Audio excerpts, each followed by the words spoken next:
Welcome back to the Rise and Align podcast, where we talk about all things high vibrational. We are your hosts. My name is Halie. And my name is Demi, and today we are doing an episode on fall and letting go of what no longer serves us, whether that be emotionally or within our space, like our homes and cars, closets, etc. So this would be the third episode that we're doing that align with the season. So we've done spring, summer, and now we are on to fall. And we've talked about before, when you are living in tune with the earth, you're living in tune with nature and the natural cycles. It allows you to find balance and flow with the natural forces. And when you're living in alignment with the seasons, you're also connecting to universal forces, and you can kind of use that to your advantage. This really helps you also find balance because you're really embodying each season, you're embodying the energy of each season, and with that it also aligns with the cycles of life, the circle of life. So we're excited to get into this episode today. Fall, as Demi said, is about releasing, letting go of what's no longer serving you. Fall is also a very transitional period and invites us to welcome change. It is the link between summer and winter, and it is kind of the bridge between yin and yang energies, or yang and yin energies. As we begin to let go of this high energy, high paced time, we're going to start slowing down and preparing ourselves for the deep depths of winter, the darkness. And so by letting go of the things that no longer serve us and welcoming change and release, it really prepares us for winter and prepares us for the darkness ahead. Absolutely. I feel like with fall, there is an underlying theme of alchemy because there is so much change going on. And a lot of times people can struggle with the idea of change and things. It's the unknown, right? So it can be scary. But when you let go of those things that are no longer serving you, they get replaced with things that can serve you, with things that can be better and new to you, but expansive for you. Yeah, I have to learn English today. I love to bake in the fall. I think baking is kind of a form of alchemy. You know, we use the ingredients and change them and make them into something new. And I think that's such a beautiful representation of fall. When the leaves fall off of the trees in the fall, eventually they fertilize the soil for the spring. So it turns into something new each year. And I really love doing that in my house in the fall. Like, they do spring cleaning is such a big thing. I love fall cleaning too, and like rearranging, making the house feel cozy and getting rid of all the things in my closet that I don't need. I know, like, during the summer, I don't clean very much because I'm outside all the time. I don't want to waste my time inside, you know? So in the fall, it's such a great time to deep clean the house and go through your closet and get rid of everything that is no longer serving you. And then maybe you can replace it with a couple new statement pieces for fall. Mm-hmm. Yeah, in terms of your house, like, we are going into more of an introspective part of the year, and it's actually going to be colder and darker, and we're going to be spending a lot more time indoors. So in the fall, if you can kind of make your place clean and cozy and sacred, like somewhere that you're wanting to spend a lot of time, I think that's really important, and it kind of sets you up for the winter. And it also releases the distractions around you or the lingering energy, because come winter, it's a very reflective time, and you're slowly preparing yourself to plant seeds. So if you can let go of what's no longer serving you, or let go of energetically things that are creating a stagnant environment where energy is not able to flow freely, you're able to be more introspective and reflect and not have that like baggage that you're holding on to, or that can kind of cloud your judgment.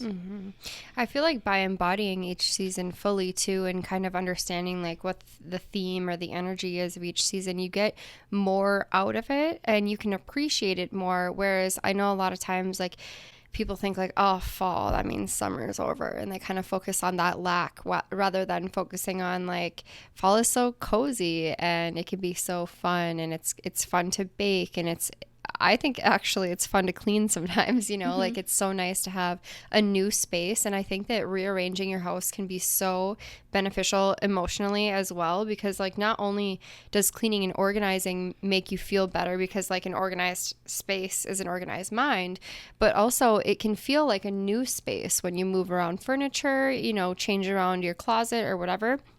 It can feel like a new space, and it can kind of help you move into a new chapter of life. It gives you a new perspective, and then you might start to have, different thoughts around not only the season, but what's going on during your life as well. Mm-hmm. Absolutely. I also love that you brought up like baking. Fall, and especially like the fall equinox, which I believe is going to be on like September 22nd or the 23rd. It's the second harvest, so it's celebrating abundance and celebrating the fruits of your labor and harvesting. And when you're baking, you can actually, maybe you have a garden or somewhere local that you can source seasonal items from, but it's a time to like gather and harvest and celebrate the abundance of food around us, because this is the time where we are picking our gardens. Everything has kind of come to fruition and we're picking, and there is an abundance of food. And we want to, again, it's kind of like preparing for winter. You gather your food so that you can survive for the winter. And obviously that isn't necessarily how we live anymore, because we have grocery stores all around us. But it to take that in a more modern sense, like you can take these seasonal things that are growing and coming to fruition and bake with them, like apples. You can make apple pie, you can make your own apple cider, you can, that's why pumpkin is so popular at this time. Like pumpkins are starting to come into season, and you can make pumpkin pie. And pumpkin spice is a very fall flavor, like it, and like things like cinnamon and clove, like these warm, more spicy flavors are really great to incorporate into fall, because that is when these things are coming to harvest. Mm-hmm. So it's kind of a way to celebrate this time. Having your pumpkin spice latte, it is, I think, to me, a ritual or a good way to celebrate this season and honor the pumpkins that are coming, and start taking in that more like spicy flavor and seasonal flavoring. It's just magical. Mm-hmm. I love how you said warm flavors too, because I think in the fall, we drink our hot drinks and we wear cozy sweaters and long socks, and it brings the warmth into a colder season. And I think that's, representative of what can happen within us as well. Sometimes, especially here in the winter, it gets dark and cold, and we don't get a lot of vitamin D from the sun, and it can feel cold within, it can feel kind of depressing, and you can bring the warmth into your life with those little things, and by really embodying and appreciating each of the seasons. So I think it's so important to, celebrate it rather than dread it and fight it. Like, I was in the water the other day, and the waves were kind of big, and my son had a float jacket on, and I was teaching him, if you stand up, the waves will come and crash into you. Like, if you try to push yourself against them, they will knock you over. They'll splash you. They're strong. But if you allow yourself to float, then you'll flow with the waves. And I think that is the same in life. Like, if you are pushing against contrast and fighting against change, it's going to build up and push you down. But if you allow yourself to flow with it, then it's much easier to go through it. Mm-hmm. Yeah. And that's so important. And that's why I love that we're talking about this and embodying this, because it is so important to live in flow with nature, live in flow with the natural forces, and embody those. Like, fall is about like death and decay, and it is a release, but it's also kind of about death. And that's why there's Halloween and celebrating the death. And I think that fall is a major symbol of embodying duality, which we've talked about in a few episodes back. But like, because it is between summer and winter, it's embodying the light and the dark, because at the start of fall, you're still having like the remnants of the summer yang energy. And by the time fall ends, winter has begun. So you're embodying the light and the dark. You're embodying the yin and yang energies. I think it's good to recognize too that like death isn't, it sounds crazy to say this, but death isn't always a negative thing, because with death there is rebirth as well. And it's good to remember that, and it's good to hold on to that concept, especially during those dark months of the year. It doesn't mean the end forever. It means the end of a cycle. And when we're thinking about that within us, and this is a wonderful time to journal about what you would like to release emotionally. Like if you're holding on to beliefs that are stopping you from doing whatever it is you want to do or manifesting whatever you want to manifest, this is the perfect time to be thinking about what that is that you want to let go of, and what it is that you could replace it with, and how is your life going to look and feel when you do that. And if you're like, well, my life isn't perfect, but I don't know what it is that is holding me back, really take the time to listen to your thoughts. Think about what you want, and then think about, listen to the thoughts that come up. So if you're like, I want to live in a castle in Scotland, what comes up? That, what is there a thought that says, that's crazy, you're never going to be able to do that, you can't afford that? Is it about money? Is it about, well, you're not smart enough to get the job that would pay for that? Is it about your own self-awareness or insecurities? Or when you listen to those thoughts, you're gonna hear it, and you're gonna catch it. And when you do, you can start to recognize how those beliefs are holding you back in every area, not just about this one topic. But if you don't believe in yourself, if that's, say, about a job or something, you'll catch yourself holding that belief in other areas of your life. So it's wonderful to, one, recognize that, and two, make the conscious decision to let go of that, so that you can have what it is that you want, because you are deserving of it. You are already worthy of it. It's just that recognition that I've been thinking this, and so it's been making me feel this way, and then I've been acting out of it, which is creating that reality for me. But when you're able to recognize that, and then to start to consciously change it and catch yourself in that thought and say, okay, no, that's not true. I've been believing this my whole life, but it's not true. Mm-hmm. You can logically break down those thoughts and see why they're not true. Once you do that, you can really change your whole life just by the recognition and just catching yourself in those thoughts. So this is just such a wonderful time of year to be journaling about that, and really just self-reflecting. Mm-hmm. That's so good. Kind of think about it as shedding your own leaves. Mm-hmm. You're this big, beautiful tree, and you're letting go of the things that are no longer serving you, or your leaves. You're dropping your leaves. You're letting them go. You're letting them die. And something that I've done, a ritual to kind of play off of that, if you really like to incorporate rituals in your practice, is when the leaves have fallen, you pick up some crunchy leaves, you're going for a nature walk, take your leaves home with you, and maybe you've journaled about that topic or whatever, and you have these limiting beliefs, or you have these things that you want to release, let go of. You write them down on the leaf, and then you go outside and you crumple it up and let it blow away in the wind. And I think for me, that's just been a fun way to incorporate fall with that. I love that. I love that. And I would like to say too, that doing something physically when you're letting go of those beliefs, whether it's that with the leaves or, burning the paper or whatever, when you do that, your subconscious mind recognizes that act, and you're more likely to be able to actually let that go than if you just think about it and you're like, okay, I'm not going to think that way anymore. But taking a physical act is committing to yourself, okay, I'm literally letting this go now. And your mind sees that action, because your subconscious mind controls all your actions. Mm-hmm. Then you're more likely to actually act upon that.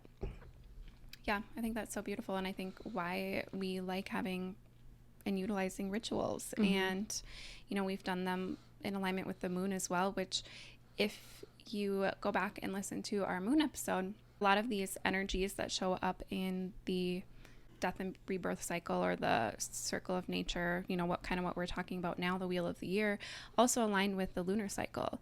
You kind of move through the same energies throughout the lunar cycle. So not only do we go through these phases on a yearly basis. We go through them on a monthly basis as well. So, if you want to take that practice a step further, you can do it on a full moon when it is the perfect time to release what's no longer serving you. Mm-hmm. I think of too, so like when I'm going through my closet, now I know I'm not the only one, but clothes can become very sentimental because you have certain experiences and certain emotions and memories in certain outfits, And so sometimes it's like, well, I don't want to get rid of that, like I love that shirt, even though I haven't worn it in 2 years. Or like maybe I'll wear it someday. So I watched an episode a long time ago on a Netflix show about cleaning and organizing.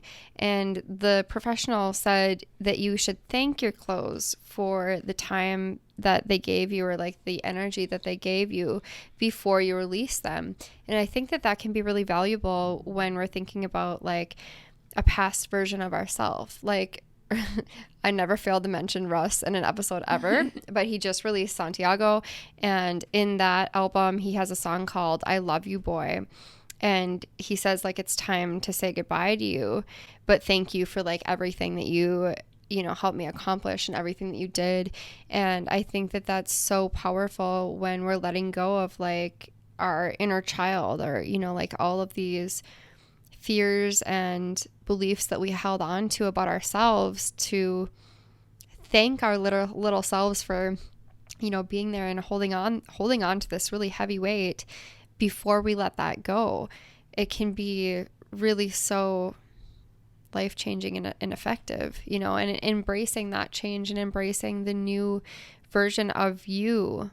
Because you can change your self-image at any point, you can change the way that you feel about yourself and how you see yourself and the perspective that you have about yourself around other people and in the world, which, that can be incredibly powerful. Because if you see yourself as this little version of you or this little scared version of you or, insecure or incapable, and oftentimes like our inner child like has these walls up to protect ourselves because of the things that we went through.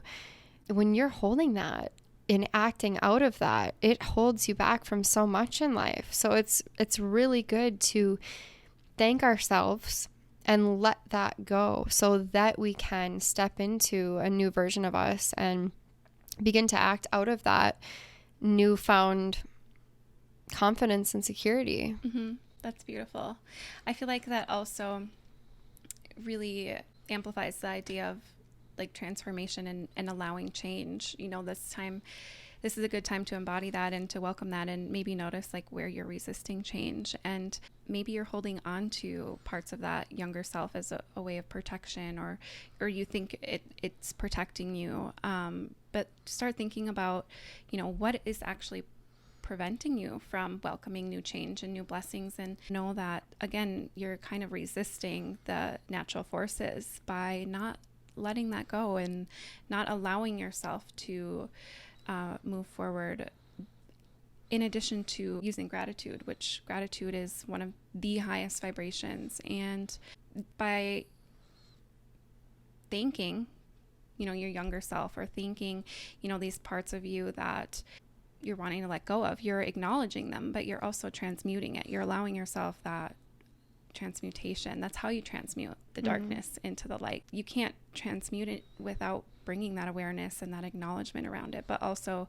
that gratitude, it really transforms it into a higher vibration and allows you to release it. Truly allows you to release it. So I think that's really magical and again, really helps you embody this energy of release, transformation, welcoming the change. It's scary, but it's part of life. It is inevitable no matter what. And it's easier when you don't resist it.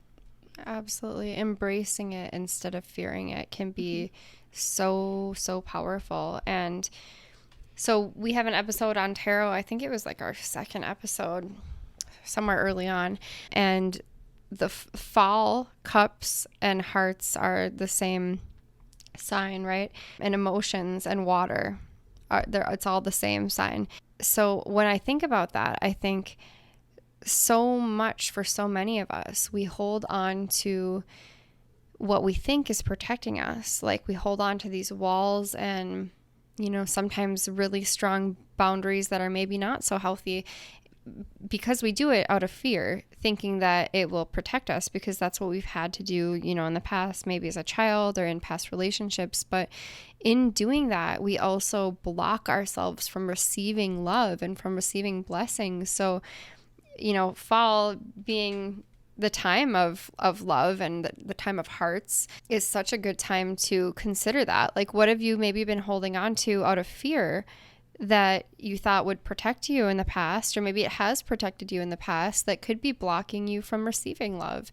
And it's funny because people are like, oh, it's cuffing season because it's getting cold out. I think of that when it starts to get cold out, which is just silly, but but it's kind of true. Like, it's animals do it too. Mm-hmm. But it's a great time to think about that in your life. Like, do you not allow yourself to be vulnerable because you think that you're going to get hurt? And I've talked about in the past too, again, Russ's book, he talks about exposing his vulnerabilities, because when you do that, people can't use them against you. So when you're brave enough to expose your vulnerabilities and to be your true authentic self and to embrace the change, you are so much more able to receive that love back and to receive vulnerability from others back, and to develop deeper connections, and just being vulnerable and, recognizing that having faith over fear can be so much more powerful for you. It can change all of your relationships. Mm-hmm.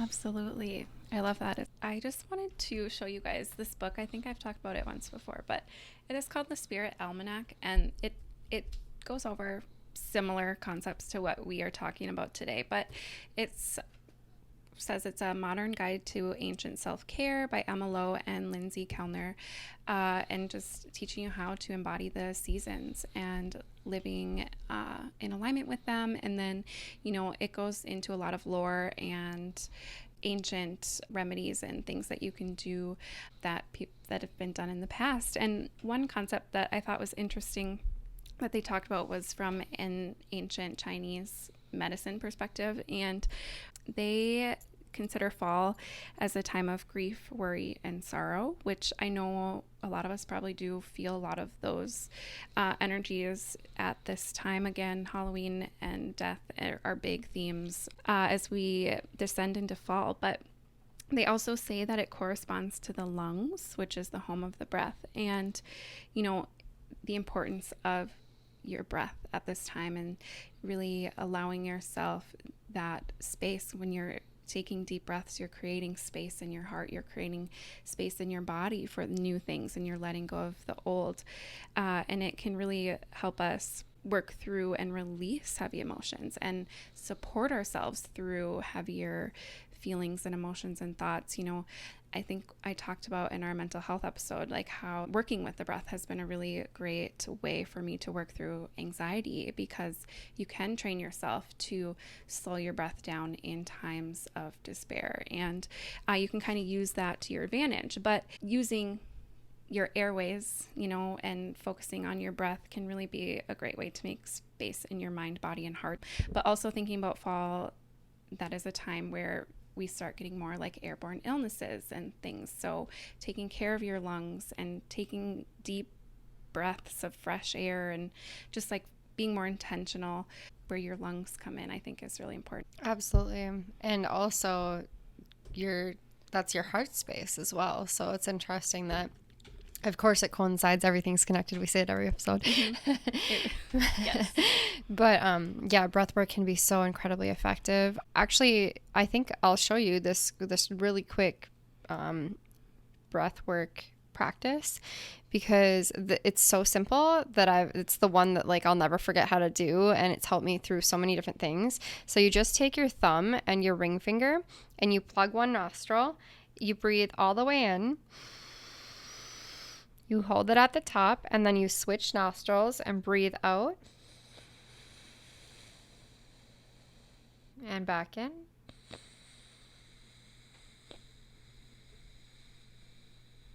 Hold that at the top and switch. And you just keep on doing that And at least, I would say at the very least for like 2-3 minutes, but you can do it quite a bit longer. 5 minutes is really nice, because then when you get to that time, you're like in this meditative state. You're so calm. It is so, so helpful. I just used it the other day when I was like having anxiety on the way to a tattoo appointment. I was like, I need to calm down. And I did that, and I was like, oh, I'm perfect now. Yes. It is so helpful. It's so healing and calming and grounding. And, grounding can always be a good way to kind of bring yourself back to earth when you are feeling any of these more negative emotions, and it can allow you to see them from a more centered and calm perspective, and not from like a very like fear frantic perspective. Absolutely. And I guess we could go into just some other things that I really like to do around the fall time, and just some good correspondences and crystals and things like that are really good for fall. So obviously we recommend this for everything at all times, but like breath work and yoga are really good. And I am really trying to do as much yoga outside as I can, or any of my rituals, like my morning coffee or anything outside while we still can, while it's still warm enough. And sometimes in the mornings or in the evenings, if it's really cool, I'll even bring a blanket outside and I'll still sit outside and do my things. Same. But just getting that fresh air in, and then start welcoming in those more, again, warming, actual warmer foods, warmer spices. So, this is when you're going to want to start drinking your hot cider and your teas, which we talk a lot about in our homeopathic healing episode. Yes, we talk a lot about teas in that episode. Your spice drinks. Hops at this time are being harvested, so I think going to a local brewery is fun to celebrate the harvest of the hops, and obviously pretty much everyone does this if you have fall foliage around you, but like going to look at the leaves and really having excitement and gratitude towards that, and just like having really high vibe good time, and thanking Mother Nature for like her beauty. She never fails to provide us with beauty to look at, and I always find myself in awe. I feel like we have some really amazing places to look at the leaves, so it's super fun inviting in more of those root vegetables, your greens, hardy greens, squash, beet, sweet potatoes, soups, chili, things that are going to heat you up from the inside out, because we are getting into more cooler months, especially where we live. And incorporating things like cinnamon, nutmeg, and garlic, which garlic, we talked about the importance of garlic in that same episode. It's really good for clearing your mucous membranes too, and restoring those. So because we are getting into more of that cold and flu season. I was just going to say too, this is also known as cold season, right? Because the weather changes so drastically for us. It can be a lot on our bodies. And I think that the emotional part of that can make it even worse for us. Like if we're sad, our immune system's down as well. So check out that homeopathic healing episode, most definitely. And the breath work that I just showed you. Sorry, my nose might have been a little stuffed during that. I have allergies, right? But if I would have continued doing that, it allows me to breathe much more clearly. It will clear your nostrils to just make yourself breathe through your nose. And breathing through your nose is so, so healthy for you. Look it up. There are so many health benefits, but we're not meant to be breathing through our mouths except for when we're talking. So that one thing can help so much. And like you said, like it's the time to be taking deep breaths of fresh air, especially for us up here. We're going to be indoors all winter. We get outside as much as we can, but it's also like painfully cold out at times. So it's a great time to be practicing those things. And I would say, if you have a stuffy nose, don't let that deter you from trying breath work, because it will clear your nose and lungs and you'll feel much better. Yes. Yeah. And when I do practice breath work, a lot of times your nose will run. You'll be like, oh my gosh, I have to stop doing this, but don't. Just let it flow, let it out. It really does clear. It really does. Clear the system. It's so good. Yeah.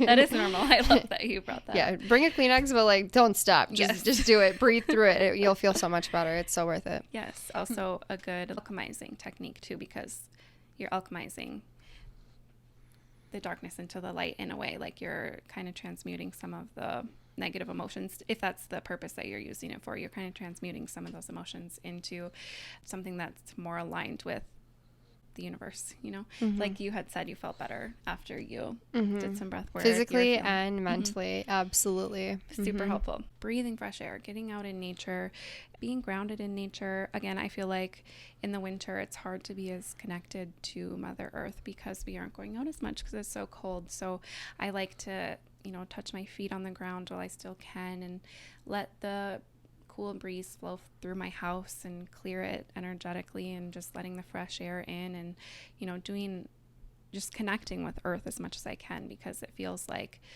it'll be forever until I see her again. Like really get to see her. Say goodbye to the grass. Yes. And that brings me to, if you're more witchy, I like to give back to Mother Earth in a sense. I have been like with Lake Superior, I bring her lavender. Like I give her lavender, but sometimes I'll bring stones that I feel like aren't serving me anymore, and you can bury them back into the earth, or, even just making sure that you are giving gratitude back to Mother Nature. I think that's so important from an energetic perspective, just to have that energy exchange with Mother Earth. And, she's always giving to us, always, always, always. And just doing what you can, whether energetically or physically, like giving back to nature. I love that. I'm going to do that too. Mm-hmm. I think of too, like, it might sound silly, but so many times I see garbage everywhere, and this is kind of a nice time to clean up because it's going to snow soon and we don't want to leave that garbage out. Like, it's a good time to clean our yards and stuff like that too. But if you're out, appreciating nature, you can pick up the garbage and throw it in a garbage can, Mm-hmm. It's helpful. Yes. It doesn't hurt you, and it's a good thing to do. Yes, I love that too. So we talked about, we do a lot of baking at this time, which is really special. And again, like a physical embodiment of alchemization, like you actually get to see things change into a new form, which is what we are working on doing with ourselves. So that's pretty magical, I would say. Yes. And so we've also mentioned this a couple times, like in our consumption episode and our homeopathic healing episode, but like the energy that you have while you're cooking and baking goes into the food, right? Okay, so I was watching a podcast episode from Jay Shetty, no surprise, and his wife, Roddy, and she specializes in cooking and food and health and things like that, right? And she was talking about Ayurveda. It means life knowledge. And she says that when you study that, you begin to learn that consciousness is put into the food. So when she was growing up, she was overweight, but she always loved food. And that's how she got into what she does. And she said that when she found that out, she started to love food even more because now she intentionally puts love in her food. And I think that's just so beautiful. So if you are cooking for yourself or your family, your loved ones, to have that intention while you're cooking and baking is so wonderful. And I think that we can use that as a way to heal as well. Mm-hmm. With Ayurveda, it is actually the sister science to yoga. So you're actually supposed to kind of pair the practices together, and they stem from a similar philosophy.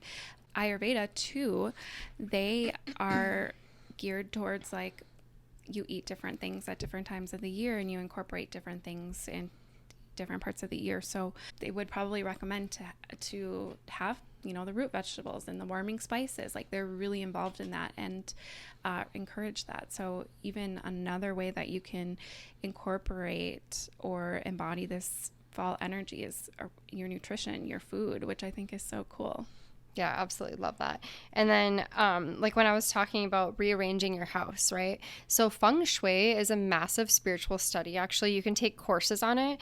But when I was thinking about like alchemy and putting that into food and things like that, I was also thinking about feng shui. And I never knew before that it actually means wind water. And it stands for good fortune. So when you use feng shui in your space, in your home, you're bringing in good fortune. And I'm like, oh, I love that. Now I really want to reorganize. Yes. I think they do incorporate like the 4 elements in the practice as well of like where you're placing things. They consider like the 4 elements too. Oh, I love that. Yeah.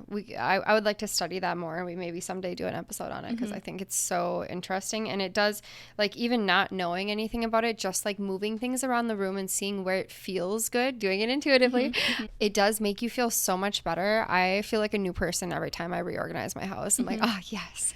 That's funny. So I just got this new chair. It's my reading chair. I got it and I was going to put it in a specific spot in my house. I was like, it's perfect. This is going to be my reading nook. And I put it there and it was like, I wasn't excited about it. I didn't want to sit there and it just didn't feel right. And so randomly decided to, so it was like at the bottom of my stairs, like in this little spot. And I was like, well, what if we put it upstairs? So it ended up in this landing at the top of the stairs. And the second we put it in the spot, it was like, I was so excited to sit there. I sit there all the time and I kind of had to rearrange the entire upstairs to make that work. I had to like move my office into this room and move my dressing room into where I just put the office. And so I had to rearrange my whole upstairs. But I think it was meant to be that way because everything feels so right now. And I moved everything around. The energy is all switched up and it feels so much better to me. And I'm just so excited about it all. I love that. Yes, that's what happens. And now it's like, oh, now I'm happy and everything's so good now. Yeah, it can really change things. It's wonderful. Yeah, it was so good. And I mean, it is kind of, and I followed my intuition, you know, that is what it, in the end, like what matters is like what feels good and what feels right to you. So that's super important. Absolutely. I also wrote down some crystals that are good for fall or the fall equinox, which I, again, said is coming at the end of September, but I always have to talk about crystals. So I find amber to be a really good stone for this time. It is very, just embodies like earth energy and warmth. Like it's so good. And it's really good for healing, harmony, love, and for cleansing, which we've talked about. That's what we're trying to do right now. Citrine is good at helping you tap into this abundance energy, this harvesting energy, and kind of use that to fuel, you know, new ideas as like creativity and stuff, but also just tap into this like joyful, abundant energy of sun and joy and happiness because, you know, we are kind of going more towards the darker months. It might help you kind of hold on to that sunshine a little bit. Hematite is really good for grounding, protection, harmony, and willpower because we do need some willpower. You know, if we are one of those people that feel a little bit sad about moving into fall and winter. You know, I'm one of those people. I kind of have a hard time with it, though I love fall. So just having some of that like willpower and strength to push yourself forward. And that brings me to carnelian. Again, it's really good for willpower and igniting your inner fire. And you'll notice that a lot of these crystals have a similar color scheme. So fall is about the oranges, the yellows, the reds, the golds. Obviously, we see that in the foliage around us, in brown. So really great crystals. Tiger's eye is going to bring in that courage, protection, balance, and prosperity. No, I've been using herbs and everything, and I feel like knowing the like meaning of certain herbs or like what it can heal is helpful when you are cooking and baking with intention. So I'm like, ooh, I'm putting abundance in here, like cinnamon in my cookies, you know. Yes. But I'm like, and sprinkling basil on everything. Yes. I'm like, I'm using pink salt and like love in my cookies. Because everything does have an energetic vibration to it, you know, and so you're putting that vibration into your food, which then will be put into your body. So absolutely. On that note, yeah, we just really encourage you to embrace change. And shall we pull a card? Yes. We'll pull from the Moon Witch Tarot deck because I think it's been a while since we have, and we love her. This is what it looks like. She's the prettiest.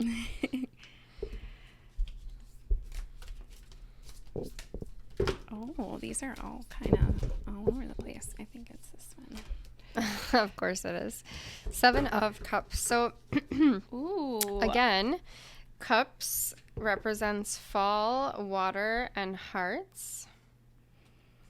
And this woman, she kind of looks like she's looking up at the clouds, and there are 7 cups. So it's the 7 of cups, and in each cup is something magical. There's a snake, a castle, a dragon, crystals.